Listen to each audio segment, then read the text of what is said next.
అదే RTV app వార్తల్ని క్షణాల్లో చదివే అవకాశం ఉంటుంది. ఒక న్యూస్ పేపర్, ఒక టెలివిజన్ ఛానల్ మీ చేతుల్లో ఎప్పుడూ ఉంటాయి. శతాబ్దాల తర్వాత మొట్టమొదటిసారి రాయచోటికి మంత్రి పన్న చాలా సంతోషంగా ఉందండి.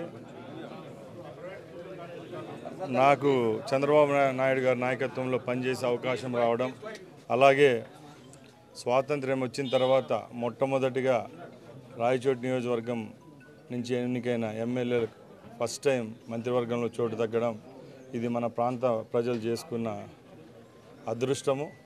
తప్పకుండా ఏ నమ్మకం అయితే నా మీద పెట్టి ఈరోజు మంత్రి పదవి ఇచ్చారో, అలాగే ఏ నమ్మకంతో రాయచోటి ప్రజలు నన్ను ఎమ్మెల్యేగా ఎన్నుకున్నారో, తూచా తప్పకుండా ధర్మంగా 5 సంవత్సరాలు రాయచోటి ప్రజలకు, అలాగే ఈ రాష్ట్రంలో నాకు ఇచ్చిన శాఖనైతేనే మిగతా శాఖల్లో ఏ విధమైన సమస్యలున్నా పరిష్కరించేదానికి శక్తివంచన లేకుండా కృషి చేస్తాను.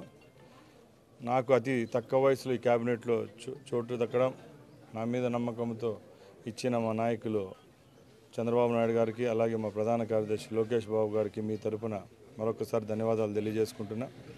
నేను ఒకటే చెప్తున్నా, ఏ విధమైన అపోహలు లేకుండా ఈ తెలుగుదేశం ప్రభుత్వం ముందు ప్రభుత్వాల లాగా లేకుండా మంచి చిత్తశుద్ధితో ప్రజలకు ఏదైతే మంచి జరుగుతుందో, ప్రజలు ఏ విధంగా సుఖ సంతోషాలతో ఉండాలో ఈ 5 సంవత్సరాలు అన్ని విధాల మా మంత్రివర్గం పనిచేస్తుంది.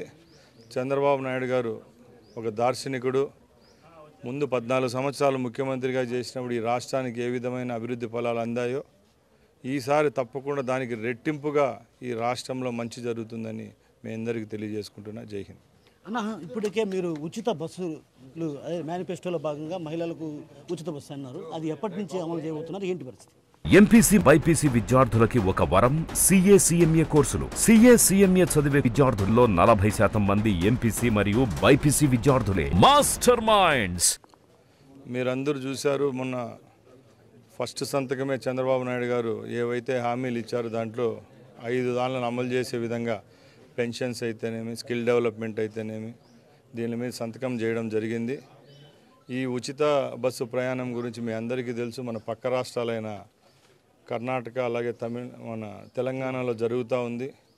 నిన్న లోకేష్ బాబు గారు మన నాయకులు ఒకటే చెప్పారు, ఆ రాష్ట్రాలు 2 రాష్ట్రాల్లో ఒకసారి మన ఎంక్వైరీ టీం వేసి క్షుణ్ణంగా పరీక్షించి అక్కడ ఏ విధమైన లోటుపాట్లు ఉన్నాయో అవి మనం కూడా గమనించి 1 నెల లేట్ అయినా కూడా మన రాష్ట్రంలో అమలయ్యే మన శ్రీమూర్తులు, మన తల్లుల యొక్క స్కీమ్ ఇది. ఎందుకంటే ఈరోజు ఏ ప్రభుత్వం మన కూడా చెందాలన్నా కూడా ఆడవారే కీలకం. కాబట్టి ఈరోజు ఏదో చేసేసినాంలే అని చెప్పి ఉచిత ప్రయాణం చేసి దాంట్లో మళ్ళీ పొరపాట్లు రాకుండా తప్పకుండా క్షుణ్ణంగా పరీక్షించి ఈ రాష్ట్రంలో అమలయ్యే రోజుకి ఏ విధమైన సమస్యలు లేకుండా ఆడవారికి ఫ్రీ బస్ సౌకర్యం కల్పించేదానికి ఒక ట్రాన్స్పోర్ట్ మినిస్టర్గా నేను బాధ్యత తీసుకున్నా.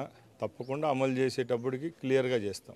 అన్న, ఆడుదాం ఆంధ్రాలో భారీ స్థాయిలో అవినీతి జరిగిందన్నటువంటి ఆరోపణలు వ్యక్తం అవుతున్నాయి. అదేవిధంగా సిఐడికి కూడా ఏదైతే ఆత్వాపాత్వ సభ్యులు కూడా ఫిర్యాదు చేశారు.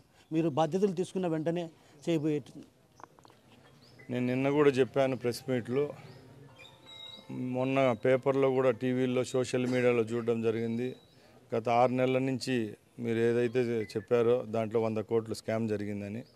నాకు ఆ క్రీడలు మరియు యూజ్ అండ్ సర్వీసెస్ శాఖ కూడా మా మీద ఉంది కాబట్టి తప్పకుండా జరిగిన ఏదైతే లోపాలు ఉన్నాయో, అదే స్కామ్ అంటున్నారో దాని మీద ప్రభుత్వం ఎంక్వైరీ చేస్తుంది.